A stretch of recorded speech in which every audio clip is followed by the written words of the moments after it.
આમોદ નગરપાલિકાની પૂર્વ મહિલા પ્રમુખના ઘર નીચે પડ્યો ભૂવો, જીવના જોખમે રહેવા મજબૂર બન્યા. આમોદ શહેરના જોશી ફળિયામાં ભાજપની માજી મહિલા પ્રમુખ શર્મિષ્ઠાબેન જોશીના મકાન આંગણે જ 15મી 20 ફૂટ ઊંડો અને પહોળો ભૂવો પડતા હડકંપ મચી ગયો છે. આ ખાડો મકાનના નીચે સુધી પહોંચી જતા પરિસ્થિતિ ગંભીર બની છે. વહેલી સવારે 7 વાગ્યે બનેલી ઘટનાની જાણ થતાં શર્મિષ્ઠાબેન જોશીએ નગરપાલિકા પ્રમુખ જલ્પાબેન પટેલ તથા ચીફ ઓફિસરને ફોન કરી બોલાવ્યા હતા.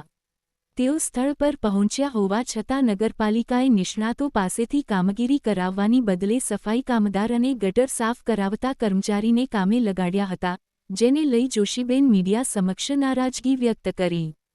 હાલ શર્મિષ્ઠાબેન જોશી પોતાના મકાનમાં જીવના જોખમે રહેવા મજબૂર છે.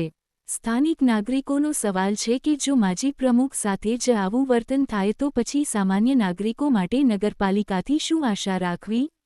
હવે જોવાનું રહ્યું કે મોટી દુર્ઘટના સર્જાય તો જવાબદારી કોની રહેશે?